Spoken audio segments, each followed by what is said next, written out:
Well, good afternoon, everybody, and thank you very much for joining us yet again for this session on 10 ethical sales tips for business owners that want to stop missing opportunities. I can't think of a better title at the moment. Very fun, very engaging topic, and great to have a huge number in attendance and a lot more joining as we speak. Now, it's our absolute privilege today as Quantum Advisory to be joined by Ryan Tuckwood. He's the founder and CEO of Swish Sales Coaching. Some of you may have met Ryan before, some of you may have worked with him. Very engaging, very good presenter to have on today's call. Now, a little bit about Ryan. He personally has closed over $1 billion worth of deals, and he's had over a decade of experience in the sales game, and he's worked with a lot of impressive businesses. I'm sure I'll go into his history in a bit more detail. Now, before we get underway, I just want to run through a little bit of housekeeping, if everyone could just bear with me for a second. Firstly, we're running this a little bit differently to our standard webinar series. As you're all possibly aware, we are on a live Zoom call. So I would encourage everybody to turn their camera on. Please don't worry about what you look like. If there was a benchmark for appearances, I wouldn't have got this job. So please turn your camera on, and we want this to be as engaging as possible. So please ask questions, reach out. I know Ryan enjoys a bit of interaction, so please get ready, and also have a pen and paper in hand. No doubt you'll get some very actionable tips you want to put into practice this afternoon, so please have a pen and paper ready. And the third thing I'll just say as to that as well is if there's anybody loitering around your office on their lunch break, not doing anything else in particular, a lot of these principles will apply to everybody from top to bottom of the business. So feel free to reach out and pull them in, more the merrier. And absolute worst case scenario, they'll learn something and have valuable experience. So I guess there's a bit of a story as to how Quantum very first sort of came across Ryan and the team at Swish. And if you don't mind me sharing that quickly, several years ago now, myself, like a lot of others in the business community, went down the rabbit hole of exploring the TV series Shark Tank. Some of you may have heard of that. A lot of you would have watched that, and always found it a little bit. I was very skeptical of the whole series. I wondered how much was just sort of Hollywood style production, how much actually resulted in solid business deals that went through and were a success. And one day I typed Google search best Shark Tank pitch, and was surprised to find that two sharp UK chaps from Queensland had an appearance on Shark Tank that now has millions and millions of views, and is widely credited as being one of the most successful pitches because they got every shark in the tank on board with their business and have retained that investment and the advisory panel until this day. And that company was Swish Sales Coaching, and Ryan and his partner had the job of pitching that to the sharks and were a huge success. I also had the privilege of hearing Ryan speak at the Push Peak Summit just prior to lockdown, where I shared the stage with Jordan Belfort, the Wolf of Wall Street, and got to hear his story in a bit more detail. So we reached out to Ryan, and we know some of our clients have worked with it as well, and it's now our privilege to say that they're a business partner of Quantum Advisory. Now, I don't want to waste any more of your time. You've had enough from me, so without any further ado, I want to hand you over to Ryan. So, Ryan, welcome. Thank you very much. Good morning, everybody. Everybody can hear me okay? Just give me a quick thumbs up. Let me know you can hear me. That was a very nice introduction. Thank you, Jonathan. Thanks, Dean. And thank you to Quantum for the opportunity to be here. This is fantastic. In the middle of, I don't even know what day it is, Thursday. My head's a bit skewed. My wife dropped our car keys down an elevator shaft last night, which was quite interesting. So I don't know what day it is. I don't know what's going on. But for you guys to take some time out of your day to spend with me and with Quantum over the course of the next 90 minutes, I'm very, very grateful for that. And what I want to do in return is make sure that I give you not just some motivational fluff, because I'm not a motivational coach, but make sure that we have some practical lessons that we can take out of this. So before I do that, before we begin, all I want you to do is, Jonathan's just wrote it again in the chat for me. If you do have a camera, please turn your camera on for me. It does really help my energy to understand where you guys are at. And for obvious reasons, it's nice for everybody else to see each other's faces as well. Secondary, what I would like you to do is just get your fingers on the keyboard for me. Get ready to type something in the chat. And all I want you to do is type one word in the chat for me. One word. And the word is to describe how you're feeling right now. One word. How are you feeling right now in the chat? How are you feeling? You can't offend me, by the way. I'm an English salesperson that lives on the Gold Coast. I'm not easily offended anymore. I used to be. Look at this. Pumped, excited, awesome, interested, epic, energized already. Greg. Hello, Greg. Good to see you. Curious, Cara. E. Wilson is cheery, impatient for ideas. Love that, Sam. Paul's hungry. Nicole, hello, Nicole. Busy, excited, inspired. Inspired already, I'll take that. Beautiful, exhausted. Okay, all right. What I now got is some honest people in this room.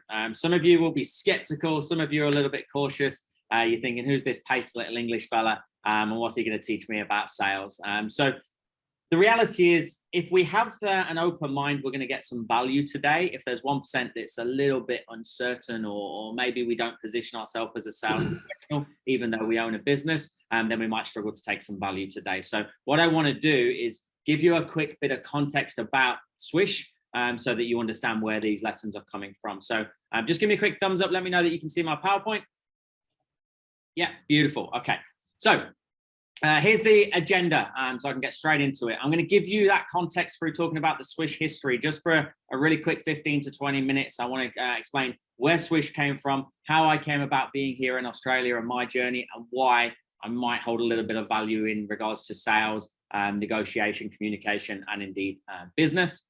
And then we're going to get to the crux of it. The 80% of this is literally going to be talking about the top 10 sales and communication tips to maximize business opportunities. That's the phraseology I like to use. We're going to maximize every opportunity that we have. We often talk about having our sales or our business goggles on, because many people miss opportunities because they're not trained to deal with it. And some of us actually repel learning how to sell or communicate. I used to fall into that bracket as well. I'm going to give you a bit of a thank you gift for joining me for today. It's something that I like to do whenever people join me. I think it's very important that I respect your time. You're busy business owners, a lot of you, and time is our most valued commodity. So I'm going to give you a bit of a gift, and then I am going to leave room for Q&A as well. I do appreciate that some of you won't feel comfortable asking certain questions in this open environment, so that's okay. So I'll share my contact details at the end if you would like to reach out and ask anything personal. To our Swish members that are in here already, there's a few of you that I recognize. Great to see you on here. If you haven't had enough of me already this week with different training, great to see you guys again as well. Here's my 60-second promise for you guys. Pretty simple. This is going to be full of practical tips. As I've already alluded to, I'm not a motivational coach. I'm not Tony Robbins. I don't want to be Tony Robbins. I'm an engineer by trade, which I'll go into. So I'm very methodical, very process driven.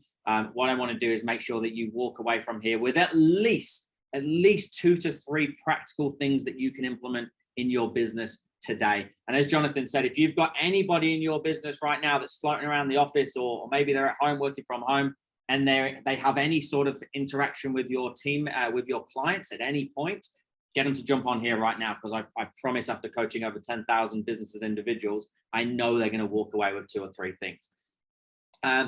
This will be fast paced. You can probably gauge that already. We have about 254 hours worth of content. We have 254 hours worth of content that I can share with you. I'm going to attempt to give you not all of that, but a lot of content in the space of 90 minutes. So it is going to have to be fast. I would love this to be interactive. I understand that some of you won't want to put your camera on. Some of you won't want to comment in the chat, but do not be disappointed with the answers you did not get to the questions you did not ask. Do not be disappointed with the answers you did not get to the questions you did not ask. If you don't agree with me with something, or it doesn't quite fit your industry, just let me know. Right? I'm not in your industries. I don't have a truck. I don't have a factory. For some of you that will ring home. For some of you that it won't. I'll explain why it won't matter very, very shortly. But if you don't agree with me, tell me, and I'll try to tailor something specifically to your situation. This is not a webinar on purpose. I don't want to just talk at you. I would like to have a conversation with you to see if we can move the needle. I'd like this to be fun.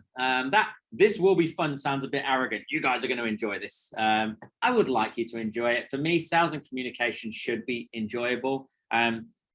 We shouldn't feel awkward or icky when asking somebody for the business, or we're managing an account and we're recommending a secondary or tertiary option to them. That should feel very, very comfortable. So I would like you to walk away from here, in my eyes, maybe looking at sales from a slightly different lens, from a different perspective, and feeling a lot more comfortable in those interactions.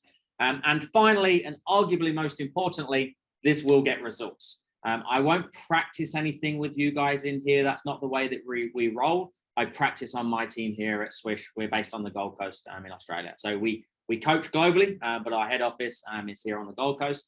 I use my team as guinea pigs. So I do a lot of research. I do a lot of study. I've got lots of coaches and mentors. I'm very much into the science of human behavior and emotional intelligence and those types of things. So I won't give you anything today that hasn't been tried and tested in here, or we have data to back it up. Okay, so this will get results if you implement it, which leads me to the first thing that I would love you to write down. Please write down this for me. Knowledge is not power. Knowledge is not power. For those of you that have been through my training before, you know that I always like to start with this. Look at Brent's team in the boardroom or somewhere in the training room. Look at that, Brent Meager. Good to see you guys. Quite a few of you down there. If you can, guys, this will help me actually, so I can tailor this. Where you've got your name written down, if you can just rename yourself, so like David Hack, and then put your industry. Bruce Pridham, Sandy Connolly, and then just put the industry. Like I've got Ryan Tuckwood, Swish Sales Coaching. Just put your industry that you're in after your name, and then I can give some real life examples during this session as well. So I'll give you a second to do that. If you know how to do that, if you don't know how to do that, that's a totally different training session. 3 little buttons on the top right, press that, rename. So knowledge is not power. Knowledge is only potential power, right? We've all heard, I'm assuming we've all heard, knowledge is power before, right? Raise your hand if you've heard that before. Yeah, we've heard knowledge is power, right? I totally disagree with that. Knowledge is not power. Knowledge is only potential power. Sandy, can you write it on your name on your screen so it comes up on my screen? Do you know it? So if you go to the top right hand corner, there's little 3 buttons, and if you click it, it will say rename, and then you leave Sandy Connolly there, and then just put facility services straight after. That'd be awesome. Don't stress if it takes too much hassle, because I'd rather you guys be listening. So if knowledge is not power, knowledge is only potential power. What is power? Somebody type in the chat for me. What is power? Shout out for me if you want. Jose's in. Hello, mate. You're coming on the boot camp in a few weeks. Greg, you're cheating. Action. Action is power. Knowledge is not power. Knowledge is only potential power. Action is power. You guys can sit here for 90 minutes today. You can make some beautiful notes. You can screenshot all you like. You can bullet point, highlight, circle, abbreviate, make some acronyms up, do whatever you want. But if you do nothing with this, you don't move the needle, right? It means absolutely nothing unless you do something with this. How do I know this? I used to be, I'm getting over it. I'm a recovering procrastinator. Where are my procrastinators? Any procrastinators in here? I'd say not, because you're all sitting here. You've actually taken some sort of action. Rick, gold, action is power. Thank you, Rick. I'm glad you like that. School supplies. Awesome. So if it's the action that leads to results, what suppresses potential? Procrastination. Right? I used to be a chief procrastinator. I reckon I could have won awards for it. It actually says, you can't see it from here, but on one of our doors heading out of the office, the last thing you see is procrastination is a thief of opportunity. Now, I got that because I'm also a recovering perfectionist. Everything has to be right in my world. At the age of 19, I fell into the world of engineering. I was a mechanical maintenance engineer for 8 years back in the UK. Any Brits in here? Any Brits in here? Got to be 1 or 2, surely. Otherwise, I'm going to, Quantum's going to get some issues with discrimination against them. No Brits anywhere. Wow. All right. I've just lost like 20 people straight away. So I'm from a place called Leicester. I was a mechanical engineer for 8 years. I was very good at my job because I am a perfectionist and everything has to be perfect. I was achieving, but I wasn't fulfilled. All right. So I was earning some good money. I had a great career path and I was working my way up. I was one of the head technicians. I was actually a shift leader. but I wasn't fulfilled. I didn't jump up out of bed every single day and go, oh, I can't wait to go and change a gearbox today, right? No offense. That just didn't really overly excite me. But what I realized was I was going through a bit of a quarter life crisis at the age of 27. So I decided to give everything up. I jumped on a plane. Actually, I broke up with my girlfriend of 5 years. Firstly, I didn't just leave her. So I had a girlfriend of 5 years. I had a house. I had an investment property. I drove an Audi TT. Don't judge me. I had a Siberian Husky. I had a decent life, right? So for all intents and purposes, within my family, I was the successful one. But again, I wasn't overly fulfilled. So I decided to give all that up. Jumped on a plane, moved over to Australia. Where did I move to? Where do most Brits go when they first get here? What do you reckon? No, I didn't even know Perth existed, Crystal. But Brent, very close, Manly. So I did go to Sydney originally, and I lived in Manly like every good backpacker should. I lived down there in Sydney for 3 months, and then it got cold. Nobody told me it was going to get cold, so I decided to jump on a plane, flew up to Cairns, traveled down the east coast of Australia. And bearing in mind, I'm 27, 28 years old. I'm not a kid, but I had some fun on the way down. Then I got to the Gold Coast, and for me, I'm a massive football fan, soccer, and I met some guys here on the Gold Coast that played football, and all of a sudden, this place just felt like home really, really quick. The challenge I faced was, as a backpacker, you could only work for one organization for 6 months. So I struggled to find any work. I was determined not to go back into engineering, which I could have done. I just knew that I was going to get caught up in the money side of things again, and I'll be back in that cycle. So I actually found myself in a call center. Just raise your hand if you've ever worked in a call center before. You might be working one now. Anybody done that? Just a few broken people just rocking away in a corner. So my job in this call center, bearing in mind, never done this before in my life, was to pick up the phone 300 times a day.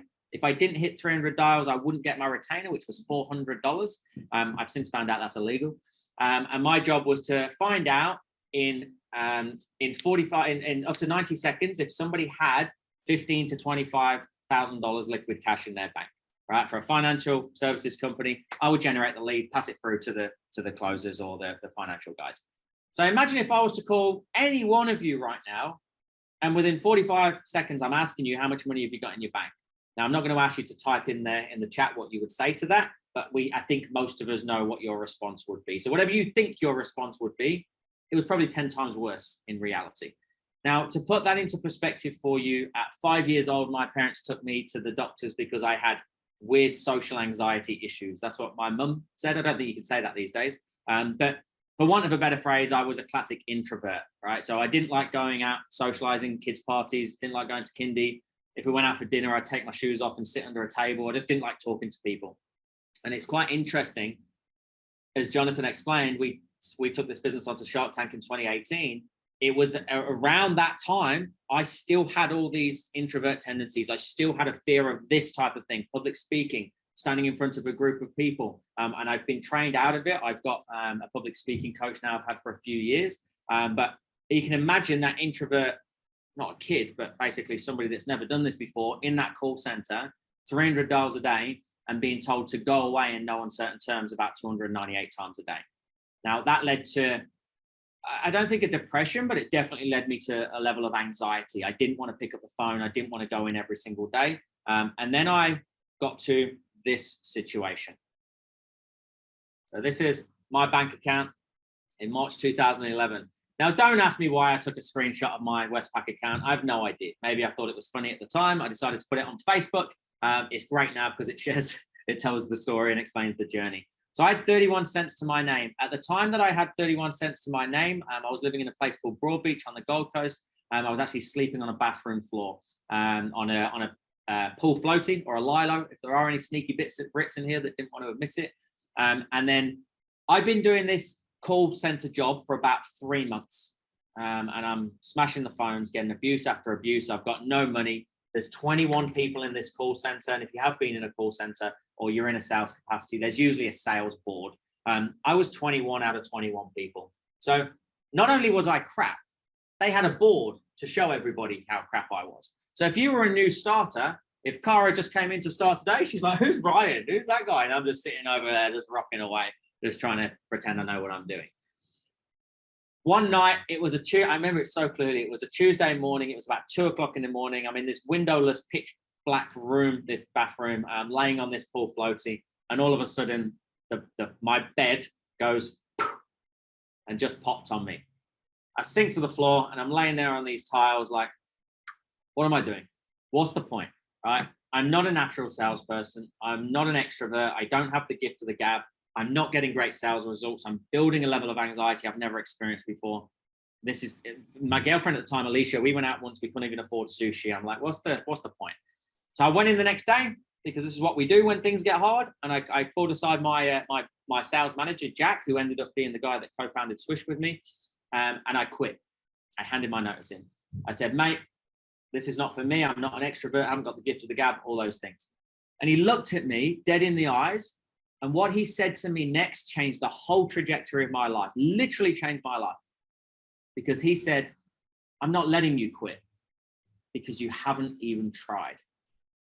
Now, I don't know if anybody's ever told you that you're not trying when you are.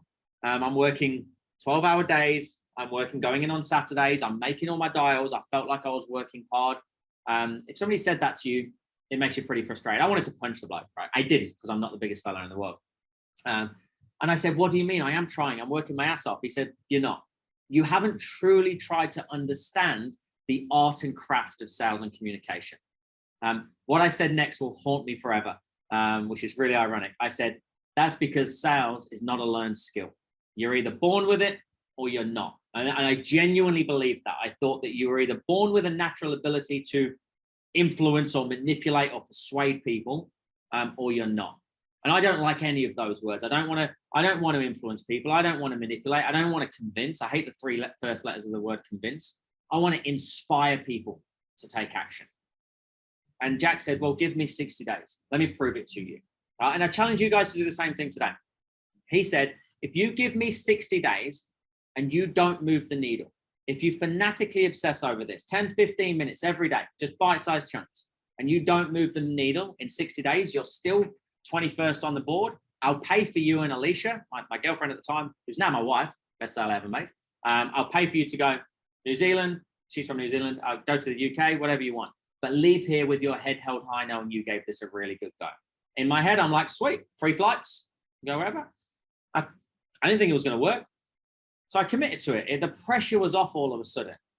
What happened next, I think, surprised everybody. I started studying some of the real old school greats. And some of you all know these people, the likes of your Tom Hopkins, your Ron Willingham, your Brian Tracy, Zig Ziglar, all the way through to, dare I say, Jordan Belfort, Grant Cardone. I started to move the needle. I was able to keep people on the phone a little bit longer. I was able to overcome 1 or 2 objections. I felt more comfortable if somebody gave me an objection. I didn't fear the phone as much anymore because I had direction, I had control. And I went from 21st to 1st in 5 weeks. It didn't take me 60 days, which is what they say it takes to form new habits. I went from 21st to 1st in 5 weeks. Everything changed on my journey through this process. Within 18 months, I was then promoted to sales manager. I was fortunate enough to be leading a team of 47 people here on the Gold Coast. I started to realize that I love the coaching aspect as much as I did of just making money and making sales. And I did commissions in 2013 of $334,000. Now, some of you won't make the commissions. Some of you are business owners. That won't mean anything to you. I don't share that with you to show off. I share that with you because I had 2 profound revelations through this process. Now, I'd love you to write them down, please. The 2 lessons I had were, number 1, that sales is impact.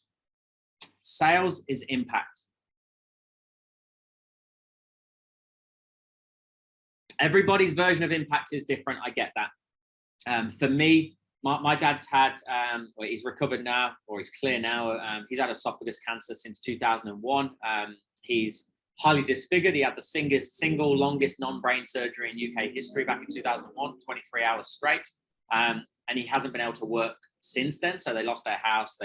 He wasn't able to work. So they got no pension or super. And for the first time ever in 2013, I was able to support them. I was able to send money home to them and send them on little holidays and things like that. So for me, that was my impact. Everybody's just different. The second thing that I learned is that sales is a process. Sales or selling, however you want to phrase it. Call it communication if you really don't like the word selling. You guys are business owners, you get it. Top line says revenue. What's your revenue? So selling is a process. And for me, it was in brackets, just like engineering. So whatever your industry is, can you just put in brackets, just like engineering? So Braden, you got safety and workwear. I don't really know what that means exactly, but let's say we're talking about scaffolding. I don't know. If there's probably an order and a process to put scaffolding up safely. Right? I'm assuming, right? And Brent, height safety as well. We actually work with the guys at Build Safe. You probably know who those guys are. What other industries have I got in there? Cabinet hardware, Ross. Sarah Kern, construction. There's processes to get things right. Manufacturing, definitely as an engineer art, there's a process we had to do things. And if we got the order wrong, it wouldn't work even if we had the same ingredients. Think about like baking a cake. We can all have the same ingredients. We can all make a great cake and a really terrible cake if we do things in the wrong order. Sales was exactly the same. And that was probably a bigger lesson for me, because what I realized was there were people out there that were really nice people. They were great communicators. They were great individuals. They really wanted to make impact, but they were resistant to learning how to sell for fear of being seen as something they're not. So in 2014, Jack and I broke away to create what is now known as Swish Sales Coaching, or the Swish movement, with a mission of changing the perception of the industry. We want you to be proud to present your products and services and know that you're going to actually support and help facilitate change in people's lives. I realized that I had people come to me as a lead in a leadership capacity. They're 2 or 3 weeks into a role and they're saying, Ryan, I can't do this. Sales isn't for me. I'm not an extrovert. I don't have the gift of the gab. And I'm like, I know what to do with you. And then we created a training program that could support people like that. Obviously, fast forward a few years, that's very much evolved over the last 8 years now to understanding sales, business. We've got 14 coaches that we can support you with. And we've been able to transform a lot of lives. Last thing I'll say before I get into the content, to balance everything, which some of you, if you're a parent, you'll know there's a balancing act in running a business. I do have 2 young boys, Maverick Ace and Fox Prince. And there's my beautiful wife, Alicia. We own a hair and beauty salon together. She is by far and away the toughest client that I have. She doesn't listen to me, but when she does implement and take action, she gets phenomenal results in the salon. As Jonathan said, we did in 2018 take this on Shark Tank. We're very proud of the fact. You said we got everybody, Jonathan. We didn't. We got 3. We didn't get all 5. We became the first company in the history of Australian Shark Tank to secure and keep 3 investors in Steve Baxter, Andrew Banks, and Dr. Glenn Richards. So they're still with us today. Jack has exited the business a couple of years ago, and they're very much involved on some of our elite programs as well. I will say, just before anybody mentions it, we didn't not choose the females in Shark Tank. They didn't choose us. So we weren't discriminating. That's just how that picture, I know it doesn't look great, but it was never planned to be that way. Oh, actually, I will say one thing, because Jonathan, you mentioned it. You're a big fan, and I don't want to break your heart. But 92% of offers on the show, so what you see on TV, if there's an offer, 92% of them fall over during due diligence. So only 8% of deals actually go through to a substantial or an actual investment. So that's why we're very proud of the fact that we kept all 3, because our due diligence period was tough for 6 months. A few people that we might have worked with, or we have worked with and spoken with, you might recognize some of those names on there, which has given us an opportunity to share this message around Swish, selling with integrity and selling honestly all around the globe now. Who likes public speaking? I'm not going to turn your microphone on, by the way, just before you freak out. Sarah does. Wow, just one person, Crystal. Crystal's like a sneaky one like that. Okay, so, and awesome to see you, by the way. In that situation, most people don't like public speaking. If there's anybody to reach out to in our network, Harry Singer at the bottom in the middle, he works with Tony Robbins, Richard Branson, Robert Kiyosaki. He got me from shaking, debilitated mess in front of 3 people to actually enjoying this environment, speaking on stage in front of thousands. As Jonathan said that's where he saw me. Businesses, it doesn't matter the industry that you're in. If you speak to humans, these next the tips that I'm going to give to you will help you maximize that opportunity. So let's get into it. What I would love to ask you before I go through these top 10 tips is, can you just write in the chat for me? And you might not know, but now you've got a little bit of context around what we've done, who we've worked with, and so forth. What would you like to get out of today? We've got another hour together, just over an hour or so. What would you like? What if there was one thing that you would like to get from today, something specific about your sales processes or how you communicate with your clients, your accounts, your prospects? Just type it in the chat for me. And I'm going to make sure that through this training, I reference them and give you something specific. Again, do not be disappointed with the answers you did not get to the questions you did not ask. Okay, just say how to secure the close. Closing and objection handling, usually 99% of people. I want to close more deals. Usually, Joe, say it's everything we did before that is the problem. It's never normally closing.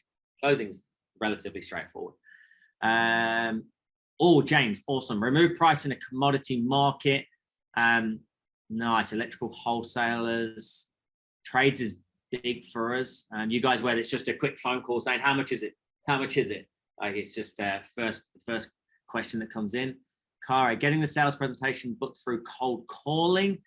Hey, cold caller. It's always still a little bit close to my heart. All right, Crystal, objection handling via email. Nice. First lesson there is that the first objection they give you is false. Don't believe it. Don't deal with the objection until you've sifted through it. How to follow up on quotes given without being pushy. We're on that, Sarah. Definitely got that one in there. Jim, getting in the door with a concept. Nice. Repair a relationship after start. Oh, Rod, that's good. Terry, I recognize your name. Convince clients that there is a better way. Inspire clients to understand that there might be a better way. We'll just change one word in there. Art, talk service, not price. Huge on that. Yeah, it's not a race to the bottom here. I work with, who's familiar with Adelaide Brighton, multi-billion-dollar organization there. I spoke at their conference recently and rolling out a lot of training for their guys. That market, right? The prices are changing more than once a year at the moment, as a lot of you might be aware of. And they wanted to talk about service, not just be too stuck on the price, because it's really not a positive topic these days.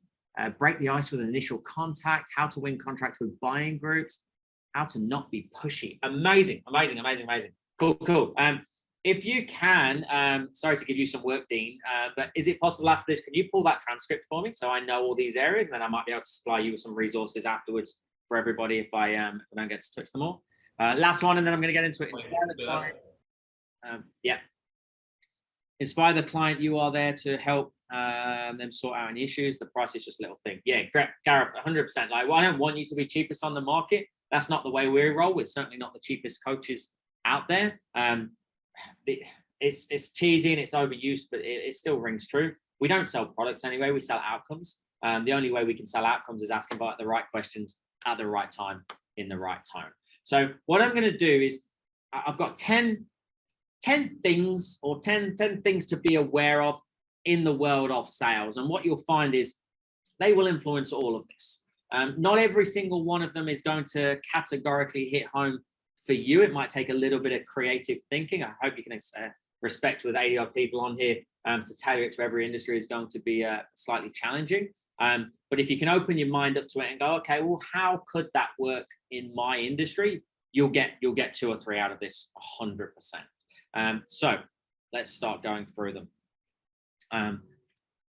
The only one that is in order is number 1. Everything else is just in no particular order, right? There's across over 10,000 businesses and individuals now, from individual sole traders. They might be in a trades capacity. They might be an individual coach, all the way through to SMEs, corporates, to your multi-billion-dollar listed companies. This is still the biggest mistake I see in sales and indeed business, is that we have the wrong intent. So if you please, I should go without saying, but please make sure you're writing these down. We have the wrong intent. we go into interactions trying to make a sale. And I understand the pressures of boards and managers, or even just cash flow as a small business. I understand that we need to get the wheels turning. I've been there. So I've exited one business now, which was a real estate investment company, but I still have a hair salon in this business. I've worked in a lot on a consultancy level. And one of the first things I see is the aim during that interaction is to get the consumer to where I want them to go. And we have a premeditated idea of the direction, the product, the service that we would like to push. I think we can, I mean, we're sophisticated people in here, we're very experienced in business. If we're going in with that mindset, we're going to chase the outcome for us as quickly as possible. Without getting too sciencey on you, but there will be an influence in here. How much is our body made up of water? What percentage of our body is water? Anybody know the answer to this? Didn't know you were doing a biology test today, did you? Didn't sign up for this. Albie, bang on, 70%. What about our brain? So we're about 70% water. What about our brain? 98. Jose, I'll take that. I know it's over 90%. So basically, we are water. We are just water walking around. Water follows the path of least resistance. Water follows the path of least resistance. So that's the way that we're wired. It's the way they're built. We're built to follow the path of least resistance. We don't chase resistance. I don't chase friction. So I'm certainly not going to immerse myself in trying to draw out objections, because that doesn't actually make sense. It makes some of us feel a little bit uncomfortable. So what that means is we go, all right, well, my targets this week are this. I need to sell this, this, and this. I need to move this stock. I need to get this shifted because it's been sitting there for too long. And we engineer a conversation where we'd like it to go. Imagine, and I know some of you don't get commissions, but imagine if you did get a commission. Imagine if I paid you a commission on intelligence gathered, not on products sold. Right? We'd like to be in that role, wouldn't we? Right? So imagine if I said to you, Ken Painter, right? You got to get three bits of information out of me, and if you can get those 3 bits of information out of me, you're going to get $200 commission. And Ken goes, so Ryan, how long have you been in business? I'm like, nearly 8 years. Okay, who's your target market? I'm like, business owners, entrepreneurs, and sales professionals. Brilliant. What's your turnover? Oh, I don't feel comfortable sharing that with you. Well, I need to know it so I can help you out. No, I just don't feel comfortable sharing that at the moment. And he's like, he just needs one more bit. He just needs one more thing. If that's the case, if I'm not sharing everything with him, if I won't go into anything sort of intrusive or maybe finance-based, what does he need to get better at? Because it ain't closing. What does he need to get better at, guys? Discovery, 100%. You can tell this Swish members. Value, Anton, yeah, beforehand. Trust, Graham, trust. Finding out their needs. So before we can find out their needs, to establish, to enable us to go through a deep discovery, we need to have that level of trust there in the first place. He needs to get better at creating a connection, ultimately. Understanding human beings. One of my, I'm doing an interview next week, and they sent me the questions through. And one of the questions were, what advice would you give to your 20-year-old self? Right? It's always one of the questions. And for me, it's that everybody is human. Like even our investors have feelings. Can you believe it? They even our investors, even accountants have feelings. Sorry, guys, can't resist.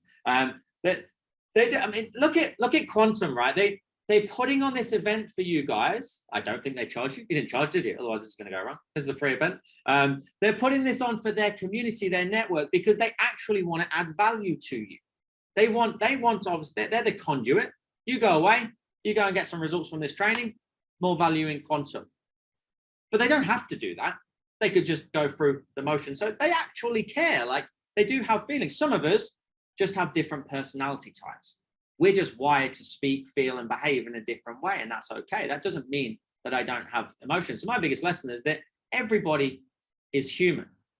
And when we focus on human connection, not selling, without getting too fluffy on you, because there is science behind it, the outcome will be much different. It will just be a natural byproduct when I focus on the person not the product. So if you can, again, overused phrase, but if you can emotionally detach yourself away from the outcome and focus on truly trying to understand the person, then you'll see the results change. We coach a company called Mega Sealed. They do the sealing of showers and stuff. I don't know, I didn't explain that very well, did I? But you get the gist. One of their guys who was on our bootcamp recently, he said his biggest lesson, I do a review session a month after, a guy called Jeff, and he said that his biggest lesson was that he's actually taking more time in his discovery, right? He just added an extra 5 minutes onto his meetings. So he's not focusing now on his next meeting. He's not focusing on what he's going to say. He's actually focusing on asking better questions. Too many of us focus on pushing a product and a service as opposed to truly understanding that person. So if this is the only thing, if you log off right now, please don't, but if you logged off right now and this is the only thing that you get, this will be a game changer for you, right? We call it our 300% rule of value. 300% rule of value. And it's based across 3 verticals, M, C, and P. Now, in accordance with human behavior studies, we know that human beings buy in a certain way. They connect with other people in a certain way, in business and in personal life. The importance is the order of which we do it in, right? Because the 3 verticals are this: myself, company, product / service that you offer. We don't have a physical product, we offer a service.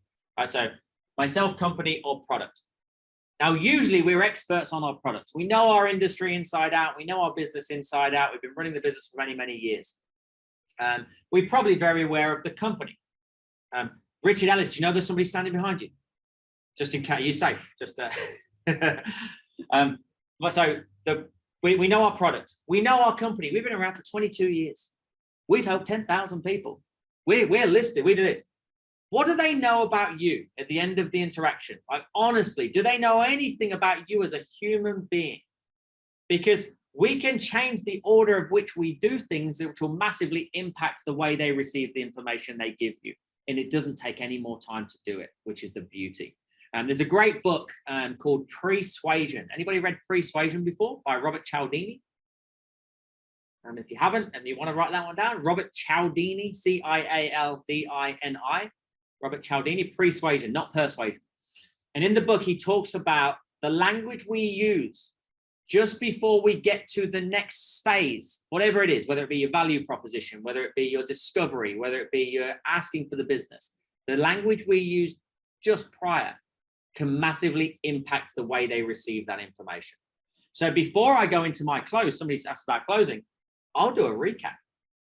I'll say, let's choose a name. So Mark McKenzie, pumping equipment. Hello, Mark. So I'll say, Mark, so just before I do throw any ideas at you, let me just make sure I've got this right. So you said that you've been in pumping for this amount of years. One of the biggest challenges you've got here right now is this, and you're looking to achieve this. Yeah, perfect, right? I listened. Well, just as a quick reminder, I've been in this industry now for 8 years. We've worked with many people in your industry, bang, bang, bang, for this, achieving X, Y, Z. I do a quick reminder just before I go into, so this would be my recommendation. So I do a recap of him, recap of me, then I go into my recommendations. What a lot of people think is that, well, I spoke about that earlier. I've already told them my experience. They know that. But that was a long time ago. There's distance between that, even if it's 6 or 7 minutes. It needs to be very close to what you're about to ask for or request. Now, it can be called justifying language. Right? So the reason I'm saying this to you is because I've been doing this for 8 years. I've worked with this type of company many, many times. So based around that, what I would recommend is this. Not just, okay, well, thanks for all that information. What I would recommend is this. Right? It's too cold and I've already forgotten everything else you told me about yourself. Does that make sense, guys? A quick thumbs up if that makes sense. That's pretty straightforward. Okay, so if you only get this, I'm happy. Myself, company, product. And you know better than I do if you're actually embedding anything about yourself. The way I did it was as simple as saying something like, when I met my wife in 2011 on the Gold Coast, I had no idea that whatever. When I had my kids, one thing I had to try to balance was work life. But what about you? Like if you go for like one question, it's one little statement that allows them to get an understanding of Ryan. You've my PowerPoint. It's me. Then it's the company. Now we're into the product, because this is a sale. I'm selling you on why you should use this information. I don't do this by accident. I do this because science and data suggest that this is the order of which human beings make decisions. All right. Number 2. That was a long time on number 1. Number 2 is not showing a genuine interest. It should go without saying, but actually care. I hope you actually care.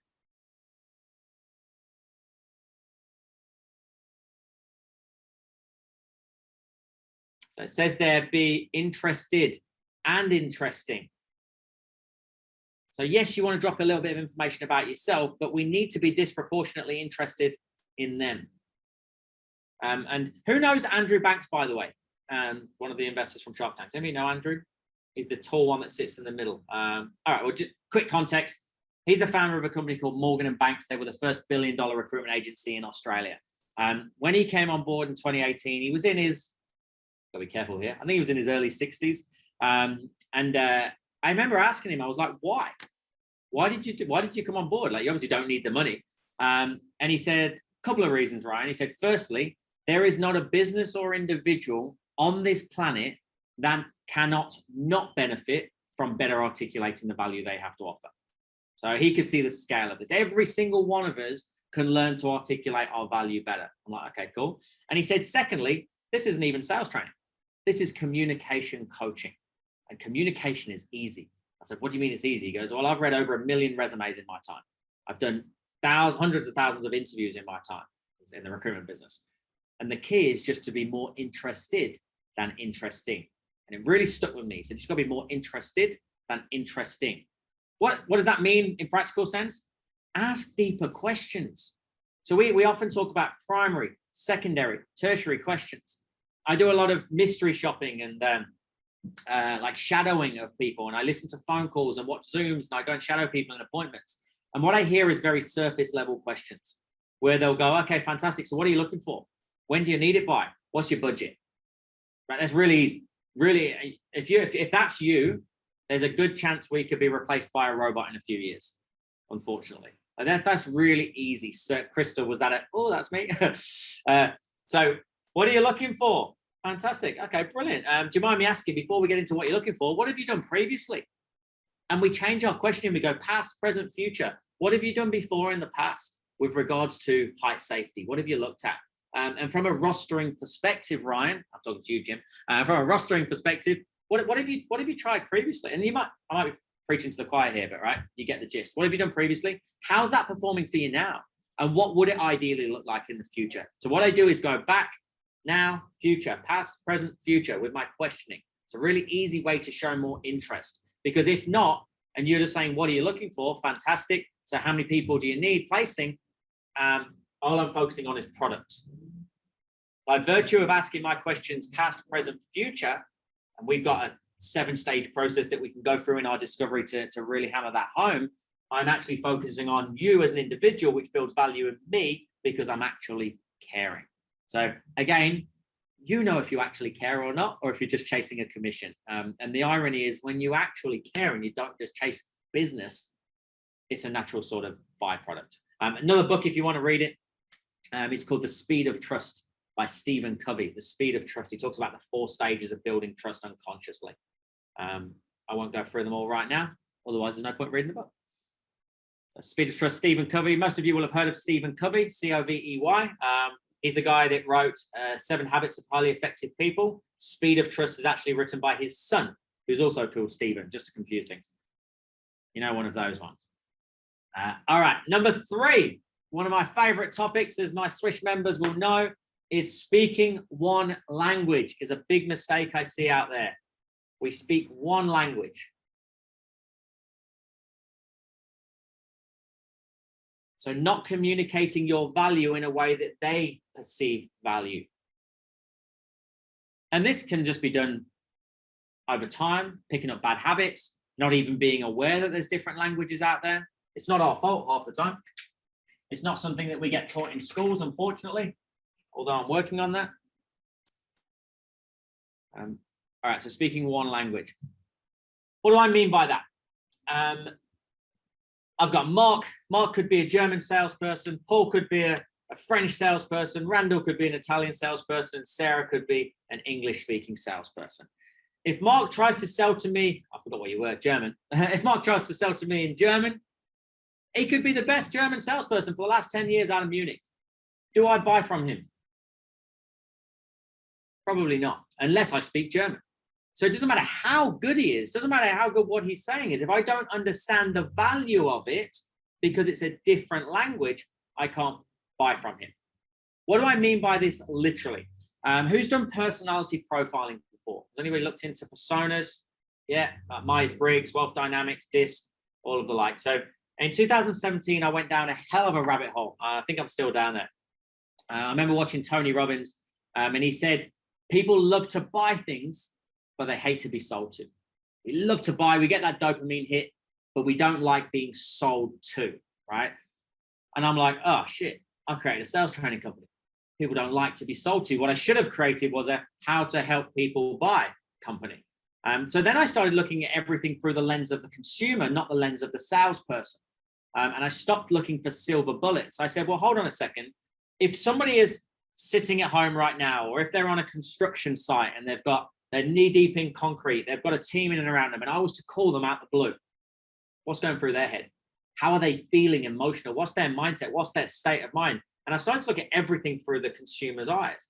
If I'm going into a board and I'm meeting with a decision-making team, and I've got a multi-million or multi-billion-dollar tender that I'm going for, what are they feeling? What is the conversation they have before I enter the room? And I started to really think about everything like that. And what it led me towards was something called DISC personality profiling. And what I like about DISC is, firstly, it's been around since 1928, nearly 100 years. It was designed by a guy called William Moulton Marsden, who's actually the guy that created the polygraph machine, the lie detector, and indeed Wonder Woman, which is I find quite interesting. And what he stipulates in there is that we have 4 different personas: dominant, influencer, steady, and conscientious. And we fit into one of those categories naturally. And then we have what's called an adaptive state, where we do change and we do have what's called swing behaviors, right? And that's cool. So I wanted to understand, how do I sell and present to all of these? I mean, even from a business owner perspective, my team do this assessment. We get a 17-page report. We do it every 6 months. I want to know, how do I lead my team better? How do I speak to my wife better? 5 love languages. If you haven't read that one, there's one way. 5 love languages is the relationship version of DISC. So how do I understand each different personality type? Because there's a great company called Gong.io. Who's heard of Gong? Gong.io. Greg, you have? Did I tell you? Gong.io. So they do a lot of studies. They did a study a few years back, pre-COVID. 10,000 inbound inquiries into American businesses. And they wanted to understand, across 10,000 inbound inquiries, what was the average conversion rate to becoming a client. What do you think it was, guys? Greg, you're not allowed to write it in. What do you reckon the average conversion rate of 10,000 inbound inquiries was across a range of different sectors?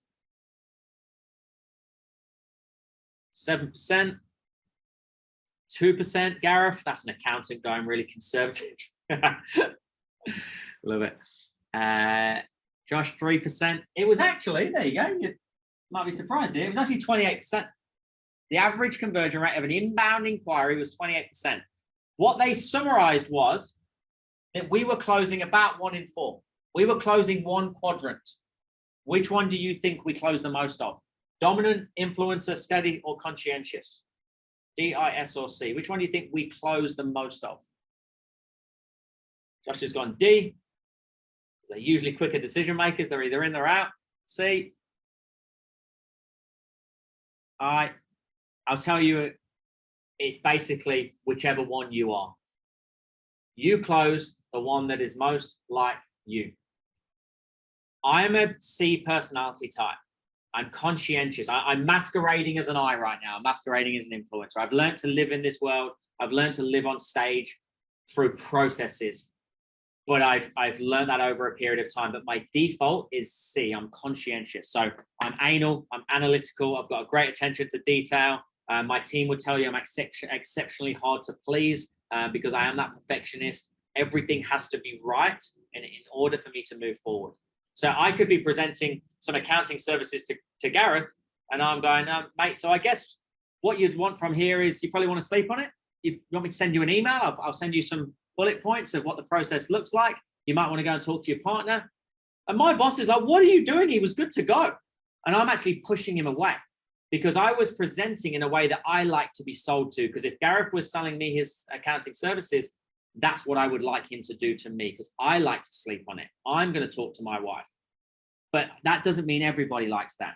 Who's heard the phrase that we should treat people the way you'd like to be treated before? Everybody heard that phrase? Yeah, that's very selfish. Very selfish. I'm not going to go, Paul Hoskin, right? I'm going to treat Paul how I want to be treated. I should treat Paul how he'd like to be treated, not how I'd like to be treated. So don't ever treat somebody the way you'd like to be treated. That makes no sense. So the skill is learning to read this as quickly as possible. And you can literally learn to read the personality type in 45 to 60 seconds by virtue of the language they use, the pace they talk at, the way they walk, the way they dress, the language they use when I say, hey, how you feeling in one word? I do that for a reason so I can get a vibe of what I've got in this room so I know how far to go into certain stories. Imagine if Gareth had sat down with me. I've come in for a consultation with him. And I've walked up and I've said, hey, Gareth, I've got walk into reception. I say, I've got a 2 o'clock appointment with Gareth. I've come in, I'm very slow and methodical. The first thing I mentioned was a 2 o'clock appointment. I didn't say to the receptionist, hey, good morning, how are you? Which would lead me to be over this side. The first thing I spoke about was something task orientated, which would be over this side. And Gareth's gone, all right, so the first thing he said was a task orientated business statement. Or they might have said, hey, did you get those emails out over the weekend? How far away are we away from delivery? First statement, not a good morning. They did straight out there go, Mark, did you get that delivery sorted last week for us? The first thing. Or they might walk in on a Monday and go, Mark, how was your weekend, mate? What are the first words out of their mouth? And we can learn to read that really quickly. And then what I do is I will adapt, adjust, and respond my language accordingly. Most of us don't. Game changer, right? You pick up just one more persona, you double your conversion. Like, there's so much data to show that. So if you haven't been down this rabbit hole just yet, I invite you to explore it because it's fun. All right, number 4, I'm gonna have to pick up some pace. Presenting your favorite bits. I know some of you will be guilty for this. Presenting your favorite bits. Just because you like a certain aspect of what you do doesn't mean that they need to hear about it. And there'll be certain parts of your business that you know inside out. And for some reason, the conversation always veers towards that. If you're the founder of the business, if you're in a technical role, I'm talking engineers, I'm talking IT guys. If you created and built something and you spent months and months and years building it, and we're very proud of it, be cautious that we don't get into the weeds. Because unfortunately, I don't care as a consumer. All I care is WIFM. Tell me you know what WIFM is. WIIFM, WIFM. What's in it for me? That's all I care about. You guys don't buy sales training from us. You buy increased confidence. You buy better systems. You buy increased activity for your team, better follow-up strategies so that you don't come across as a cheesy sales company. Then you buy increased revenue. But then what you buy is I can now put another manager in place, which means I don't have to work Saturdays anymore. So I can actually spend more time with my kids. You didn't buy sales training. You bought more time with your kids. Get past the product. Be careful we don't sell the things that we like. All right. Number 5 is you're too predictable. Somebody asked about follow-up earlier. You're too predictable. And I'm talking about follow-up here. You've only got 3 or 4 ways to reach or follow up with your prospects. What are they? They're pretty simple. Most people do a phone, an email, or a text message. Pretty standard. Is anybody doing anything outside of that? Just share it in the chat. Come on, let's give some knowledge to everybody else. I've got 30 different ways to follow up. 30 different ways to follow up, and that's growing all the time. So phone call, text, or email. Quick lesson or quick bit of knowledge in accordance with HubSpot 2019. I believe they're doing another study into this right now. Only 2.9% of emails around the world were ever opened in 2019. 2.9%, less than 3% of emails are being opened. So emails don't sell people. First thing I want to hammer home. Emails don't sell people. People sell people. Stop hiding behind beautiful marketing collateral. If you're sending proposals, great. I'd encourage you to present, don't propose.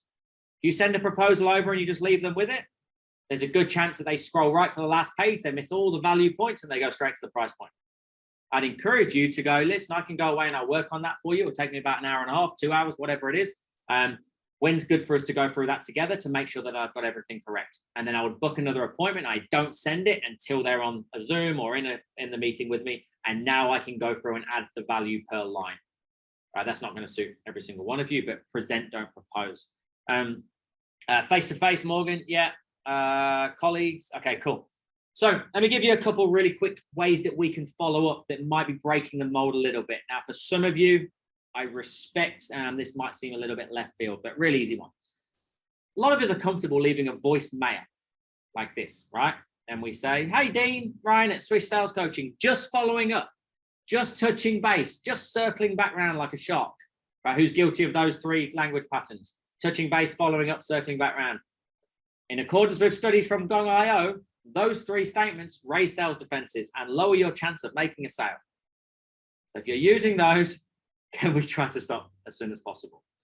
What you can do, before I give you the language, is stop leaving a voicemail, because voicemails very rarely get listened to this day and age as well, and start leaving a voice message. That to that. That to that. Now, unless you've got a Nokia 3210. Anybody got a Nokia 3210 just out of by chance? That'd be pretty cool if somebody did. You got a little microphone button on the bottom of your phone. When you go to send a text, there's a little microphone there. On LinkedIn, there's a microphone. Instagram, Facebook Messenger, there's a microphone. You press that microphone and you say, hey, David, it was a pleasure speaking to you last Thursday about XYZ. It was great getting to understand your business a little bit more. There was one thing that we didn't get to discuss that I think you're going to find really interesting. Look forward to speaking to you over the course of the next 2 days. Send it as a voice message, not a voicemail, and you watch the increase in people coming back to you, because you've now broken the mold. Because 99, according to Vodafone, 99.4% of text messages get opened. So they'll listen to it, and it's better than an email. And as long as you've got some value in there as well, in the message. So there's always a hook of, there was one thing that we didn't get to discuss, blah, blah, blah. So we can go from a voicemail to a voice message. The other thing that I would like to do in our follow-up is create what we call contents of value, COVs. So we've got hundreds of these. So let's say, for instance, I sat down and I'm talking to Simon McMurdo, right? And he's going, all right, mate, yeah, that sounds good. I'll have a bit of a think about it over the next couple of days. Sweet. I'm going to send him a message tomorrow, when it could be text. It might be on LinkedIn. It might be, depending on the nature of the business, it might be just via email, but I'm going to reinforce it with a text voice message. And I'm going to say, hey, Simon, after our conversation yesterday, you said that some of your team were maybe struggling a little bit with managing their existing accounts with upselling and cross-selling. So I thought you'd find this video handy. And I just give him some information. I just train him for free. Now, I know that might seem a little bit counterproductive, but what we do is create a banquet of material that I can use to show you how good we are, not just tell you. Now, Paul probably can't come in and help me with my height safety.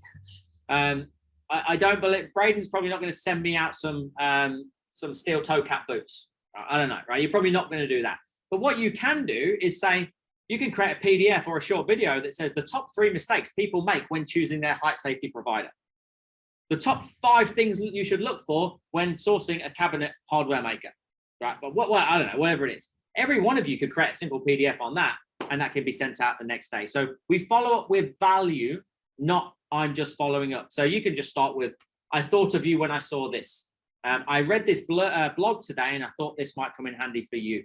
You said something yesterday that made me think of this. So hopefully you find, don't ask them for anything. Don't ask for feedback, just give.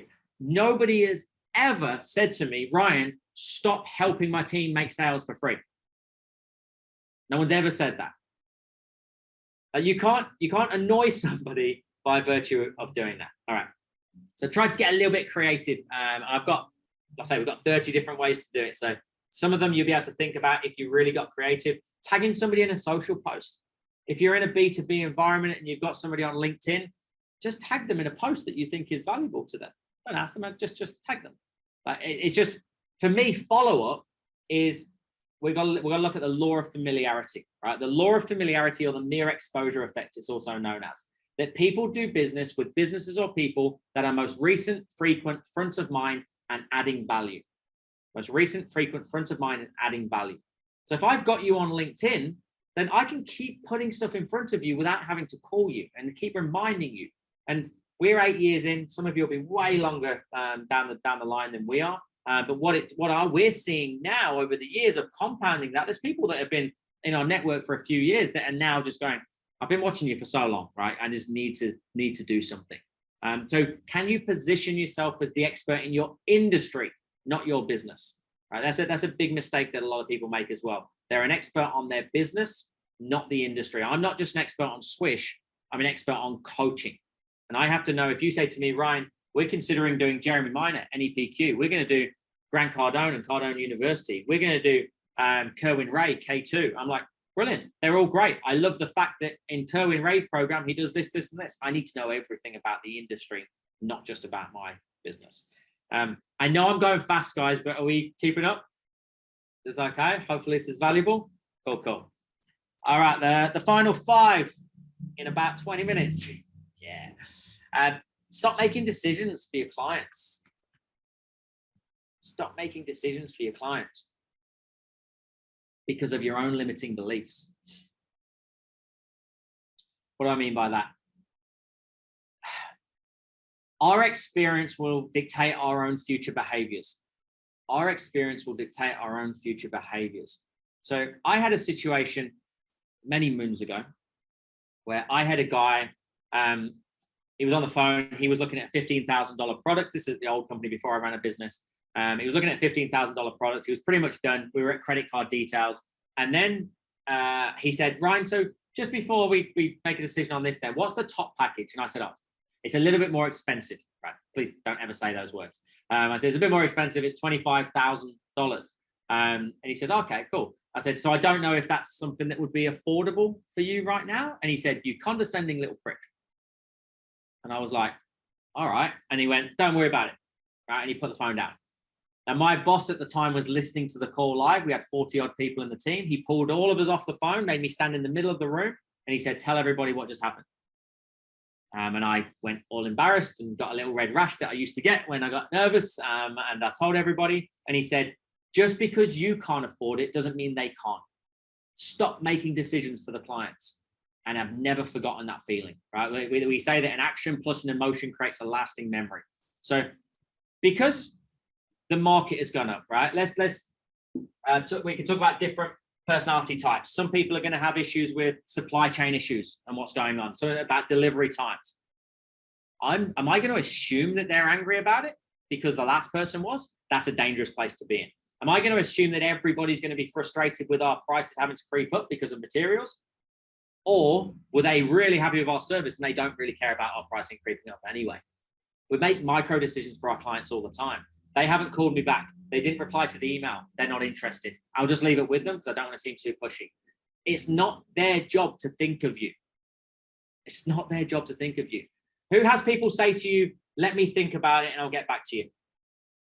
Who has that? Leave it with me and I'll get back to you. Right. I got 2 kids. They're both under 4 years old. My wife stays with them. They go kindy, but she then has them at home some days. When I get in, imagine this, right? They've been crying all day, chaos at home. You drop your keys down the lift, the lift shaft. And then I get home and then she's like, take him. This one has been a nightmare all day. Just take him. And I'm like, well, hold on a second. Hold on. Because I was speaking to Richard Ellis today and I told him that I was going to think about his services tonight. So I'm going to go in the kitchen. I'm just going to sit down for half an hour.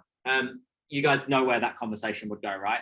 I ain't thinking about you, right? So it's your job to remind me that you exist. So how can you remind me that you exist without you having to follow up with that poor sales language? What Richard could do is send me a great bit of information the following morning saying, hey, Ryan, Richard, sorry, I don't know what industry you're in, but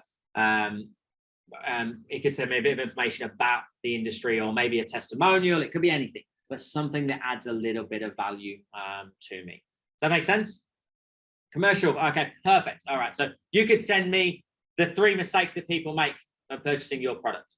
Right? Do you know what I mean? A little thing. So something to educate me. Can you help me before I pay? Right? Don't make the decision that I'm not interested just because I didn't reply to you. All right. Where are we? Number 7, lack of clarity. Lack of clarity. People do not buy in a state of confusion. People do not buy in a state of confusion. And if they do, you got a really high chance that they're going to get buyer's remorse and you're going to get refund requests. We don't get refund requests here. It doesn't happen. We won't move you over the line. We won't work with you unless we're categorically certain this is right for you, and vice versa. You feel comfortable. Obviously, that doesn't mean we've got elongated sales cycles. We've got an ability to reduce sales cycles by making them feel comfortable quicker. But what we often do, we get too technical. We give too many options. We confuse people, confuse things. And when I'm confused, I need to think. And that elongates your sales cycle. So what we can do, we can lower sales defenses right at the start. Let me give you this one really quickly. I wasn't going to give you this, but I feel confident that it's going to help based around what some of you were saying. ANOT, A-N-O-T. It's a framing technique. We use it right at the start of an interaction. I want to make you feel comfortable as quickly as possible. I want to lower your sales defenses as quickly as possible so that when I'm talking to you and discussing what we have to offer, you're actually hearing the value. You're understanding it. So what I do at the start of an interaction, the first thing I do is acknowledge or appreciate your time. You heard me say it right at the start, guys. Thank you for your time. Giving me 90 minutes. I appreciate you doing it. I'm practicing what I preach. I'm giving you, this is like the what do they call it? The inner circle of magic, of sales magic. Acknowledge their time. Firstly, thank you so much for giving me 25 minutes of your time. Thanks for sharing 45 minutes with me today. I do genuinely appreciate it. N is naturally. And then you go naturally and you insert a value point about yourself. So you might say naturally after. So remember, we spoke about MCP, my self-company product. You might say naturally after 11 years in this industry and being fortunate enough now to install 2,300 XYZ, right? Naturally, after 11 years in this industry and being fortunate enough to work with over 250 different businesses, we certainly respect that everybody's situation is different, right? So thanks for your time. Naturally, after X amount of years in this business, we respect that everybody's situation is different.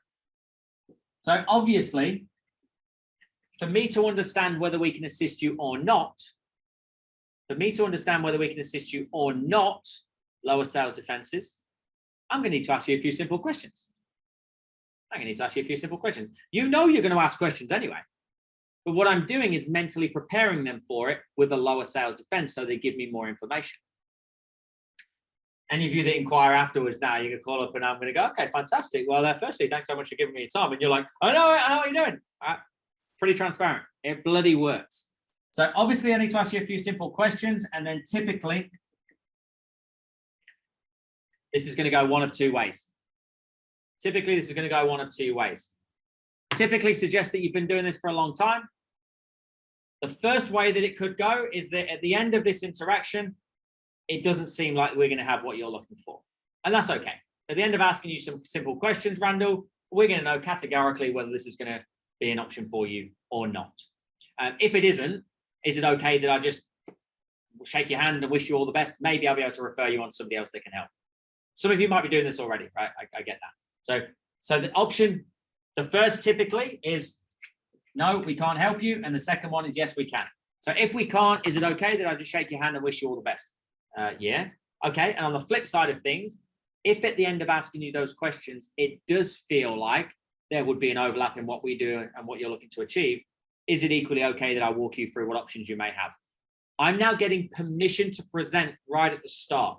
I've let them know we're going to go through some questions. You can even say, I'm going to find out about your background, how that's affecting you now, and what you'd like to achieve in the future, past, present, future. So now they can start thinking about it. You're going to get more considered responses. And then by the time you get to the end of the questions, you might say, okay, well, based around everything you said to me today, Paul, that you were looking for this, this, this, and this, As a reminder, I've been doing this for this, this, this, and this. It does seem like it'd be worthwhile walking you through a few options. Is that okay? And I asked for permission again, but I opened the loop earlier on. Does that make sense? Really easy way to remove confusion from the start. Okay. Number 8, the opposite to confusing people with too many options is not enough options. That's a fun one, isn't it? Limited options.